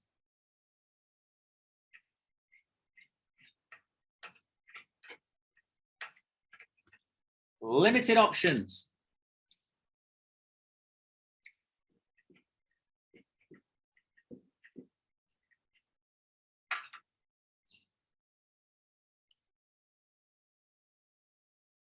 How many options should we get when we're purchasing something new? How many quotes do you get? 3. Sarah's gone 3. Crystal's gone 3. That's pretty much the norm. That means I've made an educated decision. Right? I wasn't impulsive. I took some time. I got a few quotes. All right. That's the standard. So if you're only giving somebody one option and you're not using science to strategically price your products and your packages, you're leaving money on the table, I promise you. Now, this is what I like about quantum, right? It's not just about let's make loads of money, it's let's make some profitable money. Let's make sure that we've got margin in there, make sure that we're actually growing. It's not vanity metrics. This is about making sure that we've got that margin there. So there was a great study in the US by a company called Seventh Level, right? And they had 3 bottles of wine and they put it into this restaurant over a weekend. 1 bottle of wine was 35, 1 was 45, and 1 was 125. Which one did most people buy? Someone's got number 2, 45.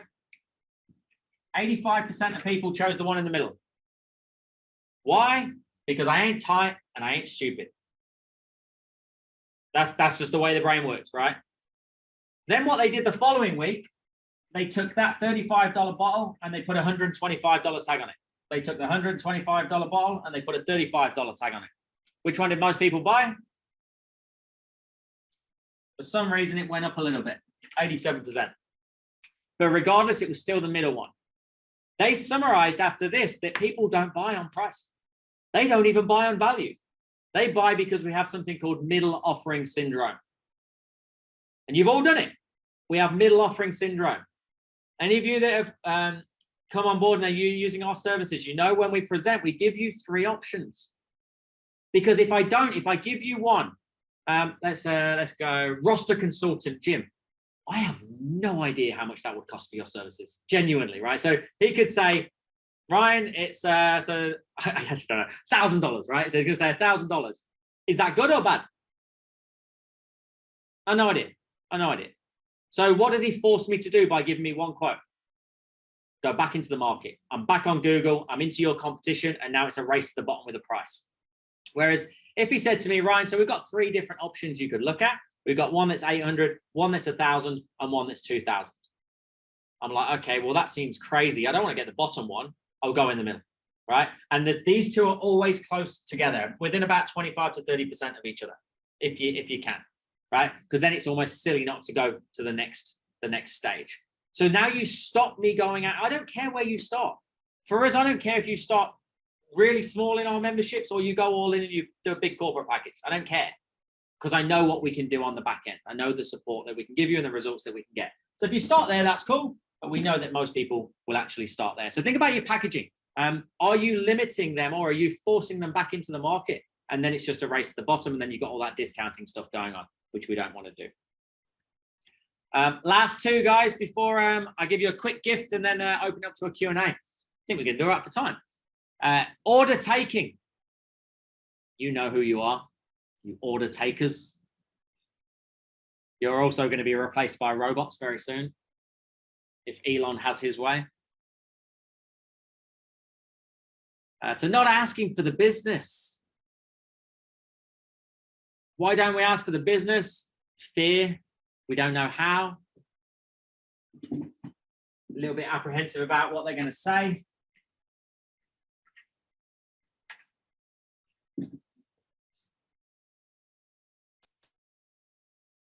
Number one reason salespeople fail is because they don't ask for the business. I used to say, I'll say it again because I quite like it, but I used to say, fish don't jump into ships. Fish don't jump. Any fishermen in here? Fisher people? You call fisher people these days? Do you have to say that?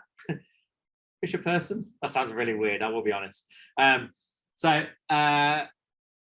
Fish don't jump into ships. I was going to say something about you've got to put the bait on, throw it out and reel them in. Sound about right? I'm obviously not a fisherman. But then I said that once, and this guy sent me a video in Florida of all these fish jumping into ships. So apparently some fish do jump into ships, but you get the premise, right? Prospects don't jump into your client list. What we need to do is actually ask them for the business. Be really vulnerable for me, really honest. Does anybody feel a bit icky in the close? Does anybody feel a bit, I don't really want to ask them, I just want to kind of present? Jessica, yeah, love your honesty. Yeah, I'll be okay, cool. I used to hate this. Just remember that it's a value exchange.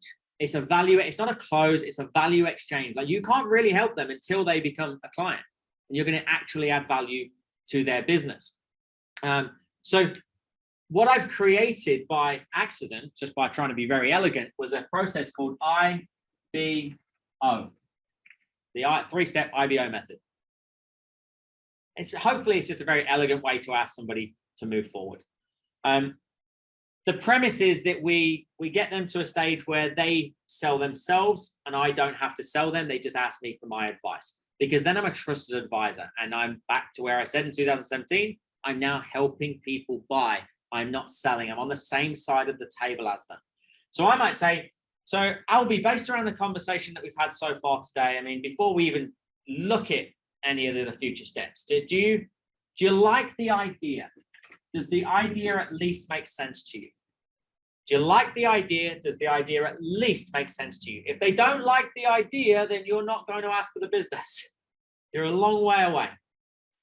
Do you think, and the second part, the B, and knowing your business better than I do, knowing your team better than I do, knowing your situation better than I do, in your opinion, do you think if we could implement X, Y, Z, that's going to be beneficial for you in the long term? So the B is benefit or beneficial. Idea, benefit. So do you like the idea? Does the idea make sense to you? Yeah. Knowing X, Y, Z better than I do, it's an ego power statement. So I'm actually, the decision's yours. I'm not telling you, I'm asking you. Is it something that you think would be beneficial long term? Yeah. Okay, well, based around that then, do you mind if I offer an opinion? Now, if you don't like the word opinion, we've worked with a lot of big financial institutions and they're not allowed to give opinions for obvious reasons. What you can do is say, do you mind if I float an idea? Do you mind if I make a recommendation? Can I share a suggestion with you? Can we brainstorm what the next steps might look like? Blah, blah, blah. Really easy way to transition to the close. So you can imagine you've gone 3 options. They've got an option B, and you're okay, fantastic. So the idea of that makes sense to you, like the idea, brilliant. And you knowing your situation better than I do, long term, you think, would that be beneficial? Yeah. Okay, can I float an idea by you then? Yeah, fantastic. Well, why don't we start small then? Why don't we start there? Let's have an opportunity to build this relationship. Whatever, we're in closing then. But you see where that's going, because as soon as somebody invites your opinion, it'll make you feel a lot more comfortable instantly. So IBO, final one, guys. And then I'll finish with some questions. Is naivety or ignorance? Naivety or ignorance? Now, this is there. I don't think I'll ever take this one off because it's a reminder to me. Remember when I said that sales was not a learned skill? I don't ever want to forget that again. I was so naive. I was so ignorant. Even I meet business owners all the time that tell me they're not in sales. And I'm like, do we have to have that conversation? I think we all know these days that we have an ability to influence, inspire, impact people in everything that we do. Whether it's been looking after an existing relationship, managing and leading your team, or indeed actually presenting a product or service. So trying to figure it out yourself, or not recognizing that you can impact the outcome, right? Every single person in your team can impact the experience that I have with your organization. That can directly impact whether I decide to continue using your services, or whether I decide to go outside and look at some other provider. So even if they're not in a direct sales role, they can impact the experience, which can impact their ability to stay using me. So we've got an online training program. We call it the Swish Academy. Over 30% of our members now are not in a frontline sales role. They're in HR, they're in admin, they're on reception, they're in quality control, retentions, customer support, because they can impact the experience and they can all learn to articulate the value better. So don't be naive or ignorant to think that can't be the case. So even if you think about all of your teams, on whoever's on the front desk or answering the inbound calls, appointment setters, support on the back end, people going to tender or going for a procurement, we've got a massive tender out at the minute. My relationship with the procurement officer is very tight. She's not the decision maker, but I've still got a relationship with her in a professional level, right? So that's the final one. Please, just before I give you a quick gift, I want you to just type in the chat for me, just so I've got some feedback. Which of those 10 really stood out for you? Which one of those do you think you can actually really take now? And I know you've only got really a bite-sized chunk, I get that. Which one of those stood out for you that you think you can now go forth and maybe implement in some way, shape, or form? Jose, order taking, guilty. Anton, 5. I knew somebody was going to do that. Anton, what was number 5? Too predictable. Language. Number 2 was not showing a genuine interest. Ross, I love your honesty. 6 was decisions for the limited options. 5, not being too predictable. Speaking one language. Build out more options packages. Nice, Crystal. Yeah, 100%. 9 was order taking as well. Making decisions, Michael. Okay, beautiful, beautiful. Good, guys. So hopefully you got 1 or 2 little tips in that session. I know it was a lightning session. I'm used to delivering 8-9 hour days, as some people that have done our boot camps are very aware of. So I've tried to condense as much as possible and make sure that it was practical without just skimming the surface. As I did say before I open this up to a Q&A, I wanted to just say a bit of a thank you to Dean and Jonathan and Quantum, and give back to you guys where we can. We've been delivering training now for 8 years. I do have an online training portal. It's called the Swish Sales and Communication Academy. If you guys would like to find out any more about that, you guys can have a free trial of it on me. Use it on your phone, use it on your laptop. It gives you access to bite-sized training, small little videos, documents, live training weekly, and access to some content from our sharks as well. So if you want to have a look at that, I'm more than happy to share the link with you. Otherwise, let's have a Q&A, guys, if you want. Jonathan or Dean, I'll hand back to you, my friends. Excellent. Thank you so much for that, Ryan. Yeah, my head's definitely swimming. I think that a lot on the call would be the same. A lot of questions. So if anyone does have any questions, please throw them in the chat so we can get to them.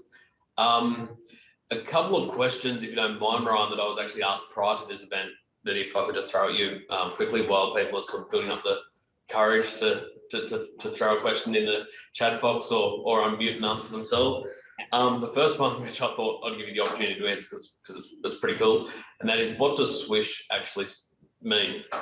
That's important, isn't it? Selling with integrity and selling honestly.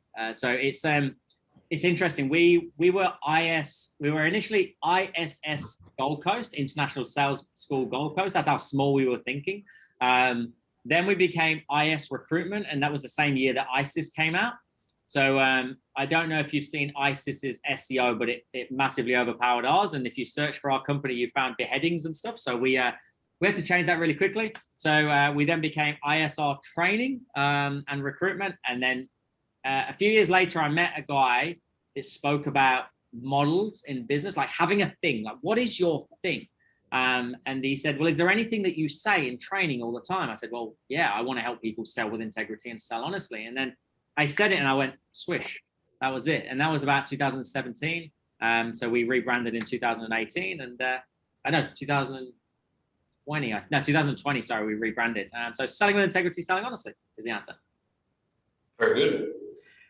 Very true to your name. So one of the other questions we've had coming up a lot, and this isn't sort of just in particularly related to this session, but it's just a question that sort of a lot of business owners are asking and a lot of sales staff are asking, and that is around current supply chain issues and and pricing pressure, particularly with the businesses we work with. And they're just finding more and more often that the whole pricing conversations coming up, and you know, clients and customers that may not necessarily have thought about price a lot historically. I think it's just spooked a lot of people. And just wondering what tips you can give to sort of keep price off the table when it's very much front of mind, I guess. Yeah, two things. Sorry, I just got a private message there about the link. I realized I didn't share it, so I've put it in there. I don't know if we need to keep it off the table. That's the reality. I think we embrace it because it's the same across the board. I think we manage expectations. So for me, I never want to dodge price. So I'll just bring it to the table a lot earlier, and I might frame it. So as you know, we've been working with you now for 3 or 4 years. The market we know has shifted, and we can't dodge the fact that there's a few external factors that are impacting us from a supply chain perspective, which obviously plays from an investment perspective in your world as well. Let's bring that to the table. Let's discuss how that could impact you. And more importantly, let's discuss how we're still the right company to provide services for you at that rate as well. And I would just have a very open conversation about it, and why we're still the best provider for them from a service perspective, instead of it coming up and then you having to justify. So for me, I'm big on being proactive with any objections. And when we go through discovery training, we go through the 7 stages of like discovery questions. What I'll get people to do is actually write out the 3 most common objections that you get and ask yourself, can you build an analogy or a testimonial or third-party story and weave it into your questions? So for instance, one of it might be supply chain issues. It might be, Jonathan, so one of the major things that's coming up right now for us is for obvious reasons, the supply chain issues that we've got, which is increasing the prices for our end user, which obviously we're not happy about, but for obvious reasons, we need to sustain as a business as well. But apart from the obvious one, which we know none of us can really control, are you happy with everything else that we've been doing for you? Are you happy with the relationship over the last 3 years? And I literally bring it up, so I don't take it off the table, which might sound a little bit counterintuitive, but hopefully that answers it for you. I think that's excellent. I think it ties very much into what you were speaking earlier as to perhaps sort of inflicting our perspective on a potential customer or client as well, because I think, you know, there's a lot of expectation out there at the moment that you know, there is issues with supply chain and there are rising costs, and we've found a lot of our clients where we've put pressure on to increase prices or to rethink their pricing strategy when they've actually taken it to market, have found very little pushback. Yeah, from an accounting perspective, like the last thing you want to do, especially when you go through books, is see people that haven't really improved their financial literacy and their knowledge around the numbers, and they're chopping up deals, and all of a sudden it looks like the wheels are still turning, and then 12 months later you're non-profitable, and you're actually going backwards. We did this after Shark Tank. We stopped selling for 6 weeks because we were growing, but our expenses were going the same way, if not faster, and we weren't sustainable. Glenn Richards actually stopped us selling for a few weeks. So sometimes it's just let's stop, take stock. Are we selling the right product at the right margin? If it is at the margin that we need it to be, what do we need to become? Better educators of the market. And the reality is, by the time we see it from a reporting side of things, that's not the canary in the coal mine. It was too late. Yeah. So we just encourage everyone to be on the front foot there. Kara's asked a very good question in the chat. Not sure if you've seen that, Ryan, but if I try to fit, so 30 minutes. What are your thoughts there? How do we fit everything in? E.g., talking about ourselves, asking the questions about them, showing product, talking. Cara, what's your product? I know you said SaaS, but can you get more? You can turn your mic on if you want. It's easier. It's a software, performance management software that does conversion rates for sales companies. Oh, nice. That's nice to meet you.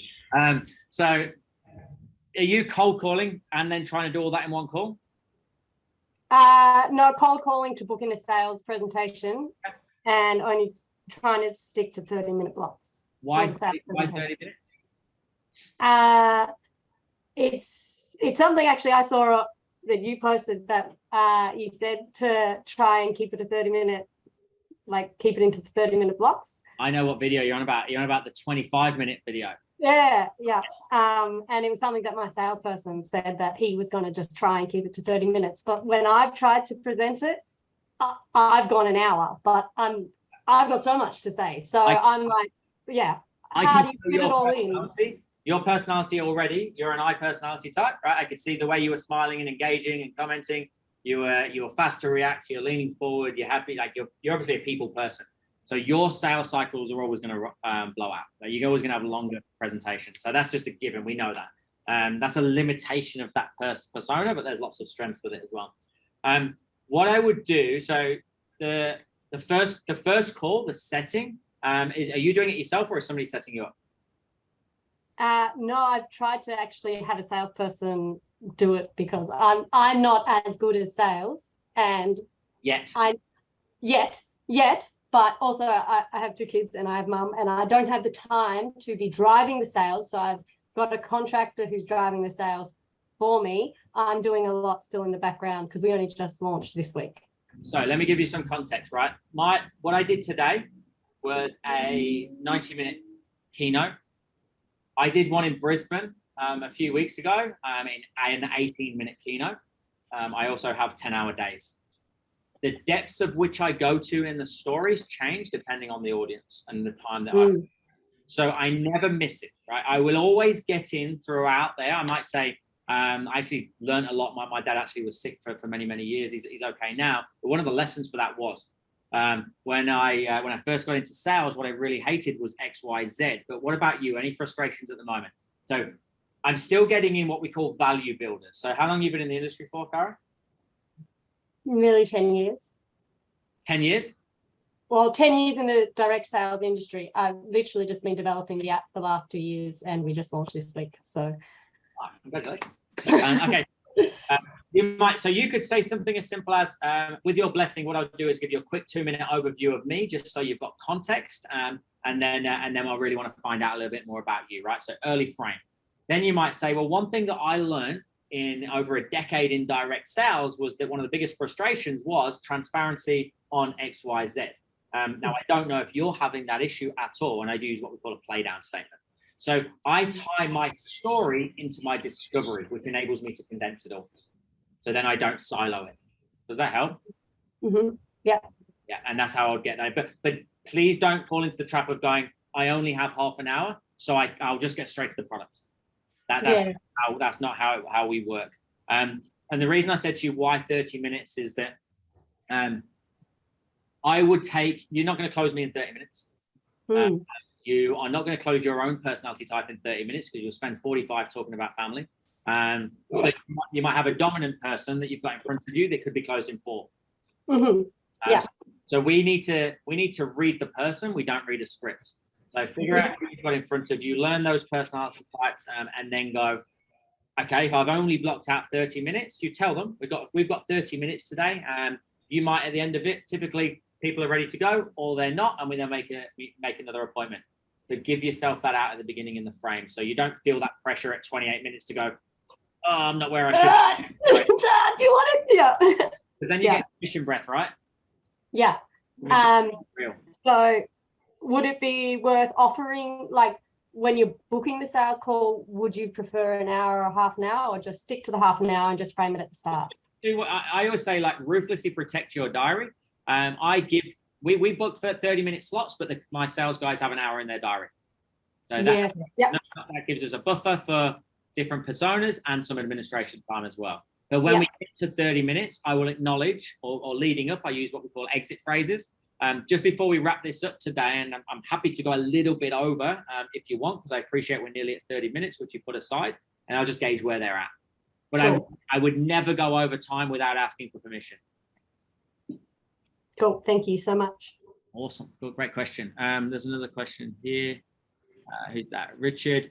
Waste is a strip the tender process to stop being seen as a commodity. Richard, what are you tendering for? Where's your name? Where are you, mate? Oh, Richard Ellis, yeah. So you just said to me earlier, didn't you?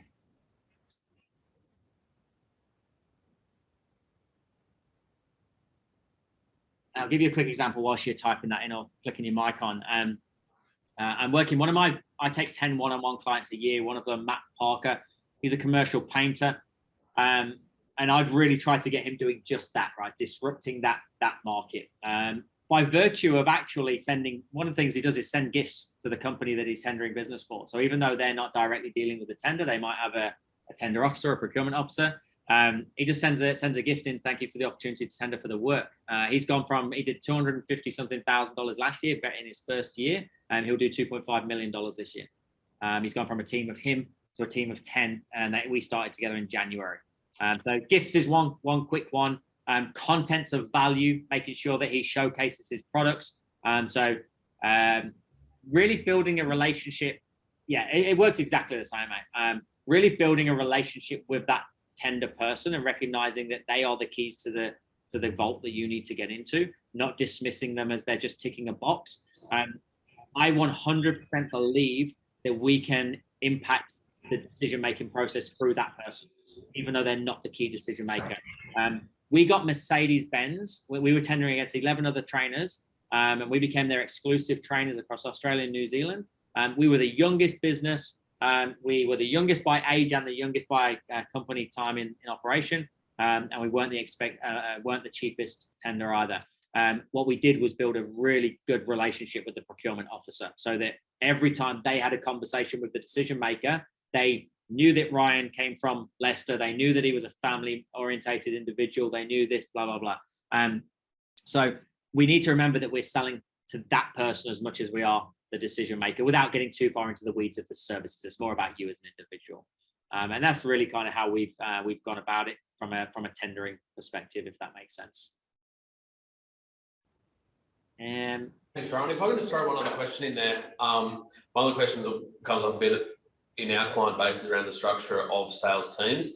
If you're in a business where there's multiple sales staff, there's obviously a lot of schools of thought out there as to whether, with your core salespeople, you have them 100% client facing, and they're underpinned by sort of solid in-house sales, people in sales admin role, or otherwise, should there be a level of responsibility taken on by the key sales personnel for a level of admin?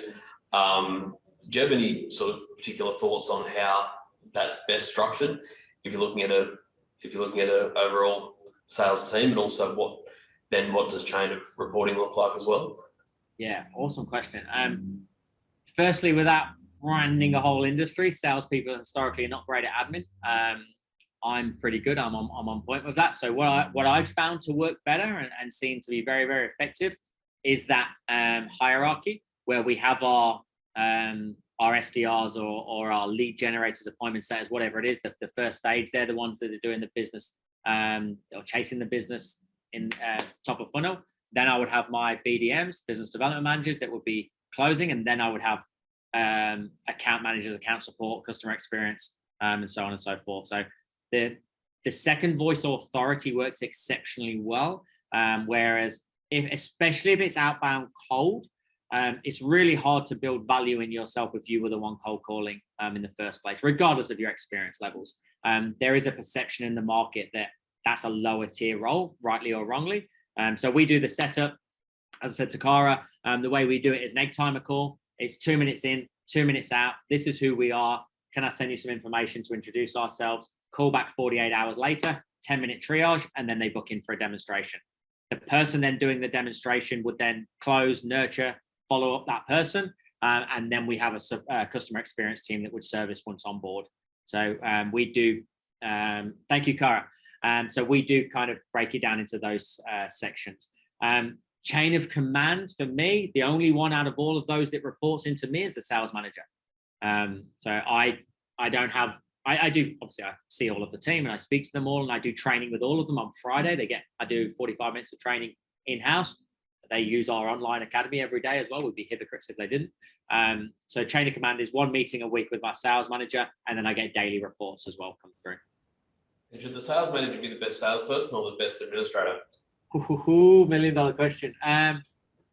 Without speaking out of turn, our sales manager right now was not our best salesperson. That is no, I think we know this now. That's not always the case. I would probably say the sales manager should be more administratively focused and data driven than necessarily the best salesperson. But they've got to be a team player as well. So ours is an interesting fact, just going back to personality types. My best salespeople over the years have been female S personality types, which are the classic introverts. So my sales manager, Steve, he's not female, but he is an S personality type. Why? Because they're steady. Once they get a system that works, they'll keep doing the same thing. They won't get shiny object syndrome and keep changing things. And they're very people orientated.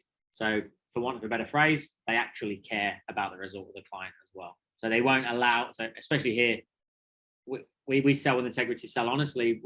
We have to be on point all the time. Everything needs to be as is. If we say one thing out of line, you guys pick us up on it, right? You guys give us objections just to see how we deal with them, even though you don't have an objection, because you want to see that how you get some free learning, which makes sense. So that person, I think, yes, I'd love them to be the fantastic salesperson, but to answer your question, mate, is more administrative and data driven as well.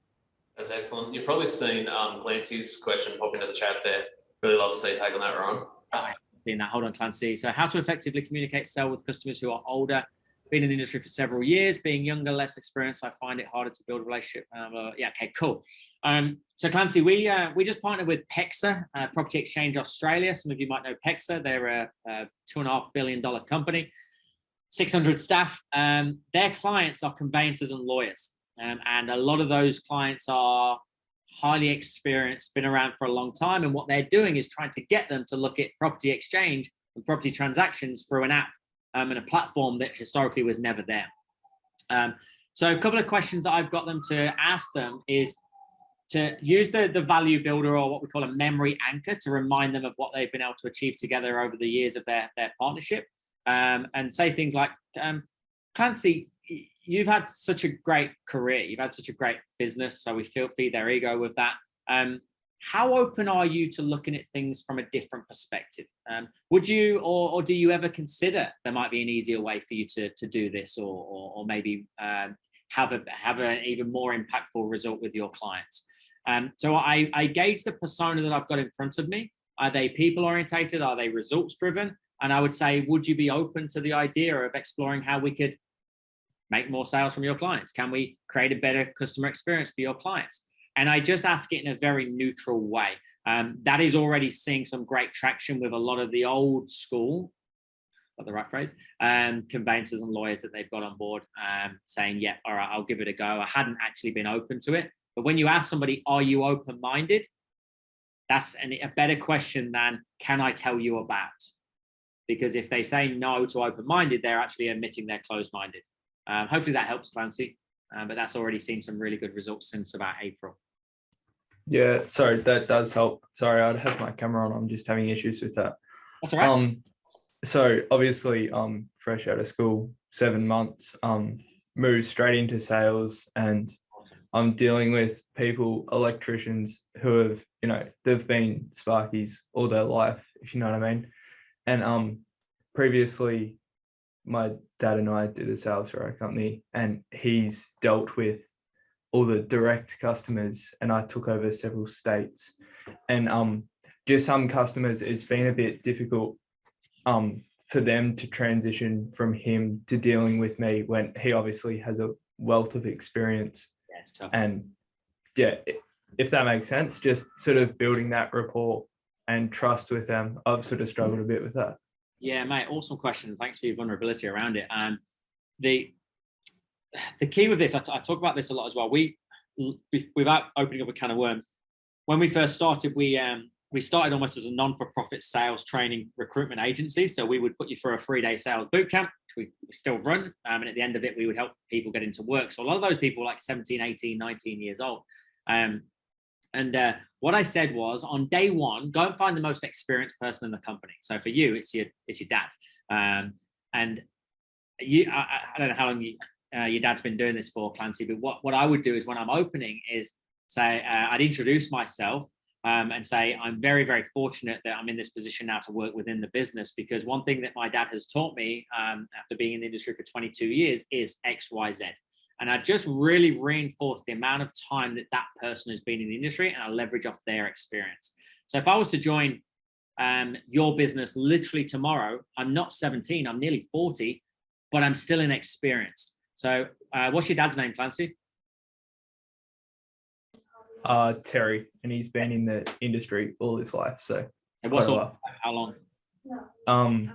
Shoot, 30, maybe not 30, 20, top 20s, maybe.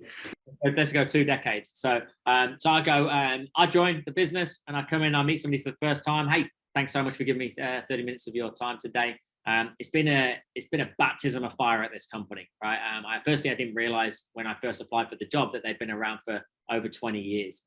What I love about Terry, the founder, who's been doing this for over 3 decades and helped service over X number of people, is that he's really hammered home to me that everybody's situation is different. And he's been mentoring me personally as I've transitioned into this new role. So what I'd like to understand today is, and all they're hearing is 30 years, 20 years. They forget my inexperience. That doesn't matter. But you need to leverage off somebody else's initially, because you can't, I don't want you lying. You can't say, I've been doing this a long time and I know everything. And just recognizing that it's okay to say, I don't know the answer to that. I really don't.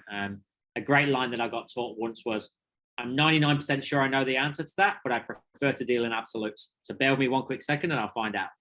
I'm 99% sure I know the answer to that, but I prefer to deal in absolutes. Bear with me one quick second and I'll find out. Or I'll make a note of that and I'll go and speak to, and obviously try not to call him your dad. There is a connotation in that, and I'm sure you don't.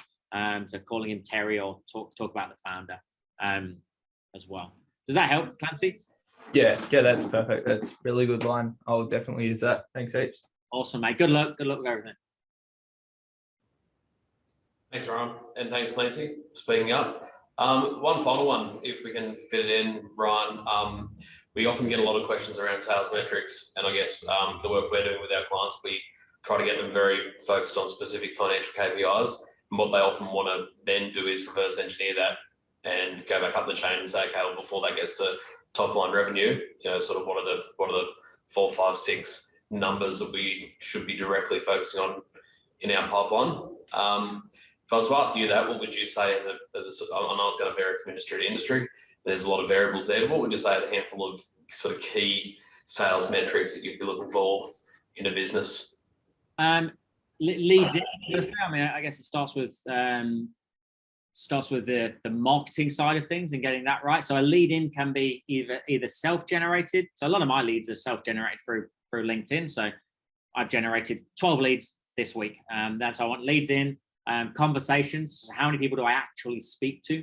How many of those conversations turn into an opportunity, like a genuine opportunity where they've given you the time of day, and then a demo, presentation, consultation, like an actual deep dive, whatever you call it in your industry, and then closed business.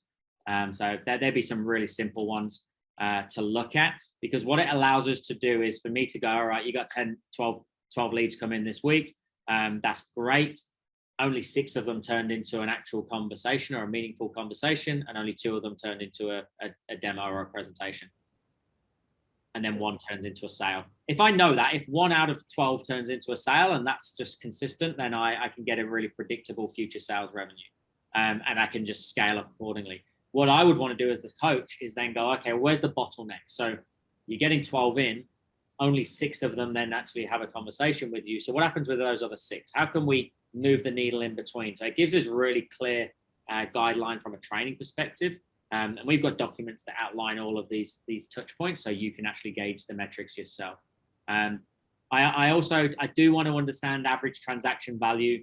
I want to understand average sales cycle. So how long does it take you from hello to revenue, to money in the bank, and margin as well. So who's discounting, who's chipping into sales too much just to get a deal over the line and get a vanity sale as opposed to an actual financial gain. That side of things, it really allows us to manage expectations of new starters. So I know for a corporate deal here, it takes us an average of 8 weeks and 2 days. And a corporate deal could be 6 figures. So if I've got a new starter coming in, I say that on average, if your focus is B2B, sort of mid-sized business, a team of I don't know, anywhere up to 10 to 15 people. Even if it's lower around 10, 20 grand, that could take us up to 8 weeks to get over the line. 2 weeks is you getting up to speed with our systems. 2 weeks is you getting up to speed from a cultural perspective. It's going to take you about 10 to 12 weeks before you get your first deal. And it really allows me to manage expectations of the team so they don't beat themselves up as well. So yeah. And if you're calculating average transaction value as well as the deal lead time, do you encourage businesses, or do you encourage people in a sales role then to at some point have a cutoff, or to avoid the whole sunk cost fallacy thing, to be able to say, okay, well, at some point you're going to turn around and walk away from a deal because it's just not worth your time and effort to chase it? Yeah, awesome point. So what a lot of people don't know is their sales cycle. I like to call it a buying window. So if I know my buying window is 8 weeks, and I'm speaking to Paul and we're at 7.5 weeks and he still hasn't gone over the line, I know for us, there's over 60% chance that if we get to week 8, that doesn't go over the line. It doesn't become, right? So there's a huge drop off at 8 weeks. So at 7 weeks, what we do is we send out a line in the sand message, which goes along the line. And we do this on our boot camp, right? On day 1 of the boot camp, I get people, we do a session where we find out who your tie kickers are, and the ones that are kind of ghosting you. We send this text message, and then on day 3 of the boot camp, we actually close them. Like we make sales, and people make millions of dollars in 1 hour on day 3 of the boot camp, across lots of people. So I send a message to Paul saying, hey mate, it's been great getting to know you in the business over the last 7 weeks. Bearing in mind, he might be ghosting me a little bit by now. But the last thing I want to do is keep chasing you on something you've got absolutely zero interest in. So whether it is a yes or a no, I'll totally respect it. If it is a no, that's all good. I wish you all the best, and hopefully it goes all good for you. But if it is a yes, we can at least get the ball rolling and start getting you XYZ results. So what I would appreciate is one final conversation to make that decision, and then we can make a decision either way. Does that sound sensible? Right? We send a message somewhere along the lines of that. That draws out my tie kickers, and then we get them over the line. But I don't send that until it's the end of the buying window. If you send it too soon, it won't actually make sense, and then you'll lose them. So yeah, definitely don't. And then if they don't reply to it, that's cool. They're not going to go, and then they just go into an automated nurture sequence. Awesome. Yep, that makes perfect sense. And with that, I noticed we're bang on 2 o'clock, so probably should wrap it up there in respect of everybody's afternoons. Yeah, on behalf of Quantum and the team here, I put that up. I just really want to say thank you for coming on board today. Really appreciate it. And yeah, really value your input, and no doubt we've all been left with a lot to think about. Thanks for the opportunity, guys, and thanks for everybody that stayed here right till the end. Have yourself a great rest of the week, and yeah, any questions, feel free to reach out. Cheers. Take care, guys. Cheers, guys. Bye-bye.